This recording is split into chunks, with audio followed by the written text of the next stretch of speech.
10 menit ya. 25 ini, beda-beda tipis ya. Nggak boleh lebih ya. Oke, oke. Bismillahirrahmanirrahim. Assalamualaikum warahmatullahi wabarakatuh. Terima kasih Pak kesempatannya. Eh Iya tadi udah jelas banget sih banyak banyak di ini sama Pak Ono ya. Cuman mungkin saya sedikit nambahin nanti di implementasi ya. Saya izin share screen ya. Ya, silakan, Kang. Oke.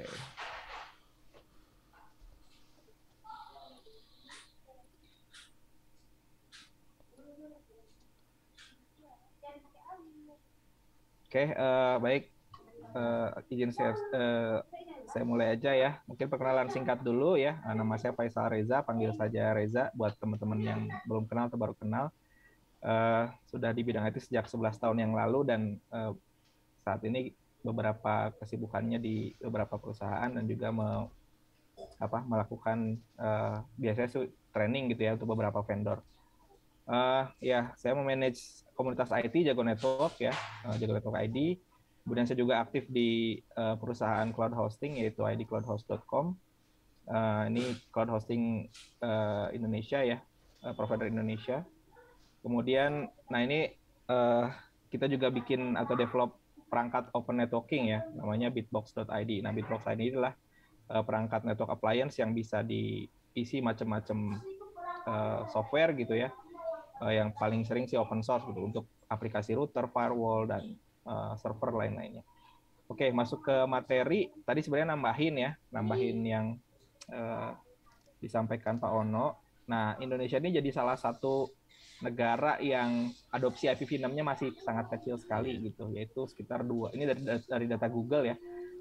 Dari data Google ini sekitar 2,35% gitu. Dibandingkan di negara Asia pun memang belum banyak sih gitu, tapi Indonesia masih sangat minim gitu. Kalah dibandingkan Malaysia, kalah dibandingkan Jepang, Singapura dan lain-lain ya. Bandingin sama negara tetangga Pak Reza. Biar nafsu. Biar nafsu. Itu kayaknya bagiannya ini Pak, bagiannya Kompor. Pak Rano nanti Pak. Bagiannya Pak Rano. Nah ini ya, jadi benar implementasinya masih kurang banget gitu, karena mungkin jadi repot sih karena kita ngelola 2 alamat gitu dan masih belum terasa manfaatnya. Nah, tapi Kang Faisal boleh ya, di ininya di slide show-nya dimaksimalkan, diklik itu supaya gede kan ya. Itunya maksudnya supaya tampil full. Ini kan masih gini ya. Oh, ini kebalik. Malah enggak kebalik. Sebentar. Ini saya pakai 2 monitor soalnya, Pak. Oh. Bentar. Ini kelihatan kok, udahlah biarin lah. Ini kelihatan sih aman, di saya sih sebenarnya kelihatan. Aman ya. Ada yang minta mungkin matanya ada kurang yang jelas, minta ya mohon slideshow dibuat slide biar besar. Tapi kalau kesulitan ya udah. Ini kebalik soalnya. Bentar.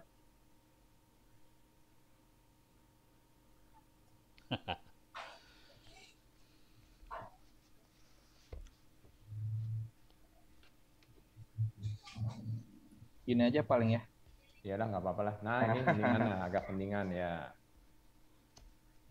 Oke. Lanjut. Nah, gini kali ya. Iya. Oke.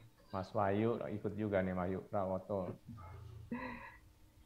Oke, baik, lanjut ya. Nah, ini jadi adopsi di Indonesia ini masih sangat minim gitu. Jadi antara service provider tadi kalau Pak Ono bilang intranet service provider-nya ya, belum konekin IPv6, kemudian perusahaan-perusahaan web hosting, konten juga masih belum enable IPv6 gitu. Environment-nya masih belum terbentuk. Nah, sebenarnya kenapa gitu? Karena kan harus harus IPv6 gitu ya. Karena ini emang udah habis dari tadi Pak Ono bilang udah 2015 udah habis, tapi 2011 ini udah alokasi blok terakhir /8-nya dari IANA ini udah dikasihin ke APNIK ya yang 103/8 dan ini udah habis juga gitu. Nah, kita aja mau dapat IP susah gitu ya. Harus nggak bisa nambah lagi, harus bikin organisasi baru dikasih IP dan itu juga waiting list gitu, antri. Nah, makanya mungkin kita harus mempercepat adopsi si IPv6-nya. Nah, ini data terakhir dari IDNIC ya, data yang kemarin rilis. Semakin banyak perusahaan yang request IP gitu. Jadi di tahun 2021 aja ada 3.000-an organisasi yang mendaftar IPv4 dan itu juga ya bertambah terus ya, trennya bertambah terus. Nah, maka udah otomatis udah didelegasikan sebesar 18 juta IP address gitu ya. Nah, sekarang adalah aturan APNIC adalah maksimum adalah /23 untuk IP public. Jadi maksimum cuma dapat 512 IP. Jadi misalkan untuk ISP atau content provider yang jual IP-nya atau menyewakan IP-nya itu maksimum cuma bisa dapat 512 klien gitu, dan itu nggak banyak gitu ya. Kemudian ini juga ada lagi dari ITNIC ya. Nah, pertambahan member yang koneksi ke internet itu juga mengalami eksponensial ya. Tahun ini mengalami sekitar 100% dari tahun sebelumnya. Nah, udah otomatis ya, kalau emang banyak peminatnya, pasti IP-nya bakalan habis gitu. Nah, itu ya menjadi pentingnya si IPv6. Gitu. Terus solusinya gimana? Ya udah kita cobalah pelan-pelan gitu ya, enable IPv6. Nah, yang biasanya kerepotan dari transisi IPv4, karena nih alamatnya tadi ya, ribet gitu ya, panjang gitu. Yang biasanya cuma 32 bit, ya diwakilkan dengan angka desimal, sekarang jadi 128 bit, diwakilkannya heksadesimal gitu. Jadi penampakannya kayak gini nih ya, 2001.2.0D B8 ya. Jadi bakalan ribet gitu kalau nanya IP kamu berapa gitu ya. Mau ping dong. Nah, ini panjang banget nih, harus dikopas gitu. Nanti di sini ada beberapa jenis alamat ya, ada global unicast, ada region, juga bisa dibagi berdasarkan region ya, ada customer ID, ada subnet ID. Jadi sebenarnya pembagiannya bisa lebih banyak. Tadi di kuliahnya Pak Ono sebenarnya sudah, kalau memang mau cari detail ya, mau lebih detail lagi bisa ikutan di LMS tadi. Nah, ini tadi juga sudah dijelasin ya struktur headernya. Kalau IPv4 kompleks, ribet. Kalau IPv6 sebenarnya lebih simpel, jadi processingnya lebih cepat, betul. Nah, ini biasanya kalau implementasi di perangkat ya, nah ini biasanya router sejuta umat nih ya. Ada Mikrotik. Nah, Mikrotik ini mungkin Parana juga salah satu distributornya ya, Pak. Jadi kalau mau beli Mikrotik ya. Gua bukan, ngaco lu. Bener kan, Pak? Gua guru, anak ilaha illallah. Bukan ya? Ya semoga ada yang mau ngasih gua Mikrotik lagi lah. Oke. Nah, ini ya. Jadi IPv6 itu di Mikrotik sudah disupport sebetulnya ya, sudah disupport. Cuman memang defaultnya di disable ya. Karena memang Mikrotik juga paham lah, mungkin nggak banyak digunain ya. Nah, kita kalau mau pakai kita harus enable dulu gitu ya, karena by default di disable. Nah, contohnya seperti ini ya. Nah, saya punya punya simulator nih, mungkin teman-teman udah familiar juga ya, namanya GNS3. GNS3 ini kita bisa membuat suatu simulasi jaringan ya, bisa berupa router, bisa berupa virtual machine. Nanti kita bisa jalankan di sini. Nah, ini contohnya misalkan saya menjalankan router OS dan Linux di sini ya. Oke. Ini misalkan kita contoh lihat di yang router OS 2 ini ya, router OS 2 ini. Nah, ini misalkan kita punya Mikrotik ya. Kalau kita cek di system package print. Nah, ini by defaultnya di IPv6-nya di disable nih. Nah, untuk enable-nya kita harus aktifkan gitu ya, IP system package enable number 3. Nah, seperti ini ya. Kita cek lagi verifikasi. Nah, ini masih belum aktif, kita harus lakukan restart. Sistem reboot ya. Nah, kita tunggu ya, kita restart. Nanti harusnya tanda silangnya ini sudah hilang, nanti baru dia akan aktif. Oke. Nah, itu caranya ya, kalau pakai Winbox bisa diklik aja enable terus di restart. Nah, terus tadi penampakan di Winbox-nya seperti apa ya? Kalau mau mengakses ke Winbox, nanti seperti ini ya. Pakai kurung kurawal, kurung siku buka, alamatnya, misalkan kalau ini FE84E5 E.2 CFF.2 FEDA.2 sekian ya. Nah, kemudian username password masukkan. Nah, ini sama ya cara mekanisme aksesnya. Kalau yang IPv6 kan IPv4 kan dia ini kan cuma IP aja biasa gitu ya. Nah, kalau di IPv6 itu pakai kurung siku seperti itu. Nah, seperti ini ya penampakannya kurang lebih ya. Nah, kalau yang ini IPv4 biasa, ini IPv6. Oke. Nah, terus biasanya di operation basic ya, operation basic itu kalau misalkan kita mau nge-verifikasi ping atau traceroute atau resolve domain gitu ya. Nah, biasanya kita gunakan ping alamat IP kalau di terminal seperti ini ya. 201.4680.4680.2.888 misalkan gitu. Dan kalau mau traceroute ya atau ping host, nah ini bisa juga ya dengan ping kurung siku buka .2 resolve kemudian alamat IPv6-nya. Ya, jadi kayak semacam Facebook gitu ya, dia udah punya IPv6, alamatnya adalah www.v6.facebook.com seperti ini. Traceroute juga sama ya. Kalau traceroute komennya adalah to traceroute seperti ini ya, IP langsung. Nah, kemudian DNS di MikroTik juga sudah support dual stack namanya, dual stack DNS. Jadi kita bisa pasang IPv4 dan IPv6 juga. Jadi MikroTik seperti ini. Nah, untuk root ya, untuk gateway-nya tadi juga sudah disinggung. Kalau yang IPv4 kan defaultnya misalkan 0.0.0/0 ya. Kalau di IPv6 bisa .2.2/0 ya. Jadi ini adalah penampakan destination untuk global internet, baru gateway-nya ke IP router atau IP next hop-nya seperti ini ya. Jadi sebenarnya kurang lebih sama, cuman formatnya aja yang lebih panjang gitu. Nah, kita coba topologi sederhana ya. Nanti kalau teman-teman mau coba di rumah atau di PC-nya ya, kita bisa membuat seperti ini nih, topologi sederhana. Jadi misalkan kita punya MikroTik, kita punya Linux, kemudian kita bisa pasang IP ya ke arah, katakanlah misalkan ini klien ya, ini klien, si FR routing 1 ini Linux, kemudian ada ada routers, kemudian ada routers lagi. Nah, ini misalkan ini MikroTik, ini Linux. Nah, kemudian nanti kliennya ada MikroTik lagi ya. Nah, kita coba menggunakan si GNS3 tadi nih, topologinya seperti ini kira-kira ya. Ini aktif ya. Oke, ini jadi saya share. Nah, seperti ini. Jadi ini device-nya yang ini ya, yang router OS1, yang ini FRR1 tuh yang ini, yang kiri. Nah, jadi untuk menambahkan alamat IPv6 cukup simpel sebetulnya ya. Jadi nah, ada di menu IPv6 kalau di MikroTik ya, IPv6. Ya. Kemudian address print. Nah, kita lihat nih ya, alamat yang sudah ada terpasang. Ya, jadi tadi saya sebelumnya udah pasang ya biar mempercepat waktu aja. Nah, ada dua jenis alamat ya, ada yang FE 80E55 9BFF FE0A. Nah, ini adalah link local address ya.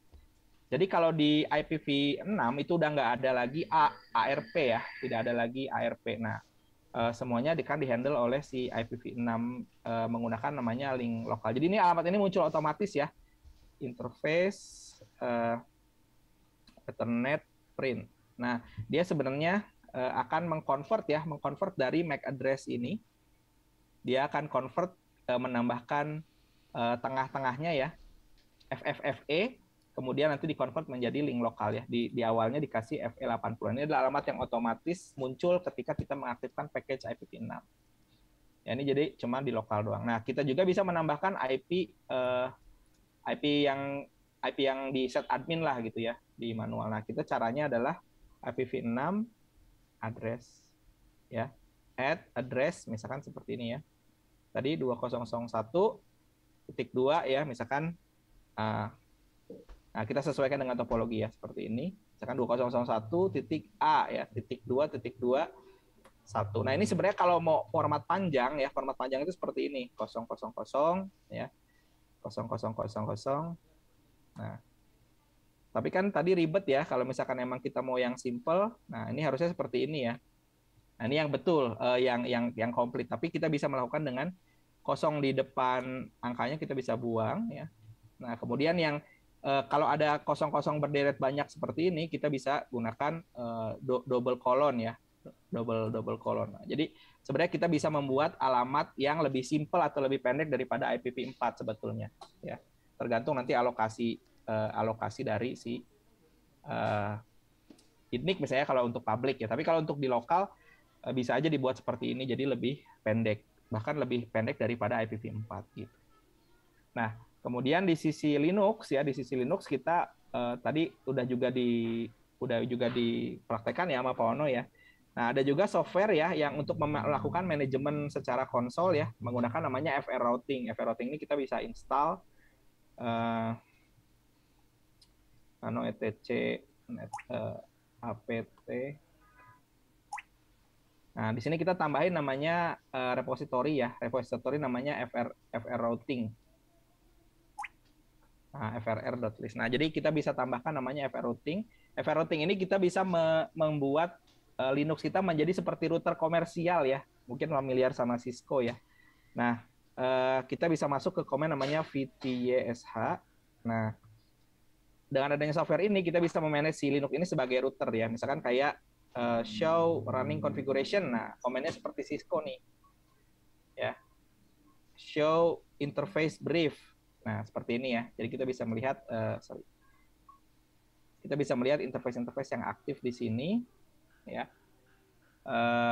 Oke. Nah, misalkan kita mau configure IP-nya nih ya, configure terminal seperti ini ya. Interface Ethernet 2 ya, IP v6 address. Nah, ya jadi kita bisa gunakan komen-komen seperti yang misalkan teman-teman belajar Cisco gitu ya, ada familiar sama Cisco, kita bisa gunakan software ini untuk merubah menjadi seperti ini gitu ya.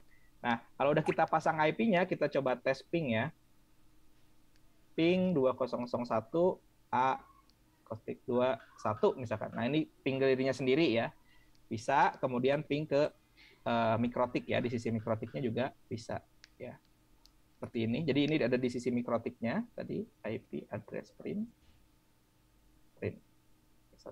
Nah, ya kita membuat di sini ya. Ini dibuat di sisi Linux-nya. Oke. Nah, ini kira-kira topologinya. Nah, sebenarnya kita bisa kembangkan ya, kita bisa coba BGP, kita bisa coba static root. Tapi mungkin nanti waktunya nggak cukup ya. Bisa juga lihat kuliah di LMS-nya Pak Ono. Ya, ini cuma basic-basicnya aja. Jadi bisa ya. Jadi bisa interoperasi lah antara mikrotik, Linux, semua OS-nya Windows pun bisa sebetulnya ya. Sudah ada fiturnya, tinggal kita aktifkan saja. Nah, mungkin ini sedikit perbedaan ya, perbedaan antara IPv6 dan IPv6, IPv4. Kalau yang IPv4 kan kita kenal misalkan slash-nya ya, tadi slash 24, slash 25, slash 26, sampai slash 32 ya. Nah, kalau di IPv6 itu start-nya biasanya dari yang paling kecil itu slash 128 gitu. Jadi kalau slash 128 itu sebanding dengan slash 32-nya di slash 24. Ya, atau di IPv4. Kemudian misalkan yang untuk ke arah klien biasanya kan kalau IPv4 kan kita biasanya pakai slash 24 gitu ya, 192.168 sekian-sekian. Nah, kalau di IPv6 itu default-nya adalah slash 64 ya, untuk ke arah klien gitu. Untuk point to point biasanya bisa pakai 126. Nah, ini sih yang jadi tantangan ya untuk implementasi IPv6 ini, karena repot ya, terkesan repot karena memanage dua alamat yang berbeda format. Kemudian ada juga perangkat-perangkat lama ya, mungkin router-router lama di service provider yang belum upgrade, dan ketika menjalankan dual stack akan repot. Kemudian IPv6 juga belum sepenuhnya bisa berjalan sendirian ya, tetap perlu IPv4. Nah, ini mungkin tadi harus kita punya mekanisme mungkin 6 to 4 ya, 6 to 4 NAT atau 4 to 6 translasinya seperti itu. Kemudian belum semua provider upstream support IPv4 ya, karena tadi belum dipasang ya. Kita ada juga beberapa provider yang bisa, tapi kita harus request, nggak by default. Ya, kemudian di Indonesia ini belum semua exchange juga support untuk peering IPv6. Jadi kita harus request ke exchange providernya ya. Kemudian isu security juga mungkin ini akan dibahas sama Pak Jimmy ya. Karena bersifat global, alamatnya bisa diakses semua orang. Nah, gimana cara ngamaninnya? Itu juga jadi PR tersendiri tuh ya. Kemudian ini biasanya yang paling penting ya, admin atau NOC-nya udah support atau udah siap atau belum untuk mengadopsi IPv6 ini. Nah, mungkin juga bisa diskusi ya nanti kira-kira kendala lainnya apa sih tantangan IPv6 ini yang ini menjadi tugas bersama agar Indonesia ini menjadi satu negara yang dikenal di dunia tentang IPv6-nya gitu. Nggak cuma 2% gitu ya nih, nggak cuma 2%, tapi lebih besar lagi adopsinya sehingga bisa kompatibel dengan di negara lain gitu. Nah, kira-kira itu sih dari saya, Pak. Udah habis belum waktunya? masih Kasih ya, lihat masih yang 5 tadi menit, teh, Pak. itu yang IPv6 adoption, sok kita zoom in ke ini lewat web aja lewat web. Oke. Lewat web biar kita bisa zoom ke Thailand biar pada malu. Oke, siapa? Ini tantangan buat Dewas IPv6 Abji sih sebenarnya. adoption Google ya. Biar nafsu biarin. Oke, ini di by country ini ya, Pak. Di zoom in apa di control plus lah apa ya. Oke. Ya, sip. Perhatiin warnanya warnanya perhatiin baik-baik. Sekarang itu kan kelihatan Amerika orang kaya, orang pintar jadi bagus warnanya hijau. Amerika ya. Ya, Eropa 45%. pintar kaya hijau. Masa kita miskin sih Kang Ono, jangan gitulah. Nah, udah zoom in ke Asia Ya, biar ya. Asia nafsu. Ini Malaysia, Pak. Malaysia 50% nih, Pak. Tuh, Malaysia 54%. Oh, ngerakeun pisan aing mah. Coba Thailand sabaraha Thailand? Thailand mana ya? Tuh, Ini ya. Thailand 44%, Vietnam yang baru merdeka, sok lihat Vietnam aja. Oh itu Ini tadi direkam Kang, di relay ke YouTube Kang. ya nggak apa-apa, memalukan diri sendiri mah nggak masalah lah. Vietnam 49%, tuh. Itu komentarnya nafsu ayo Indonesia. Yang lain udah 40 sekian, udah deket 50% semua. Indonesia berapa Indonesia? Indonesia ini, Pak, 2%. Nah, Sok Timor Leste sabra Timor Leste. Jadi kita setara dengan Timor Leste lah kira-kira. Aduh. Tuh kan kita sama Timor Leste sejajar, harus bangga eta teh. Kumaha bangga. waduh. Besok saya ada yang nyariin nggak ya? Ya ini mah tantangan buat Dewas lah, ini mah buat Dewas Ya, tantangan. Dewas tuh Pak gimana Ranu, Dewas? tolong Pak Ranu diperhatikan, Pak. Iya. Perhatikan, ya. Kita lagi bareng Kang Ono juga. Soalnya kita nggak berani nyebut tantangan buat menteri, nggak berani, jadi Dewas. Oke, mungkin dari saya itu, Pak. Silakan saya kembalikan ke Pak Hoki ya, Pak. Terima kasih Kang Faisal, pemaparannya menarik, apalagi diberikan tantangan oleh Kang Ono.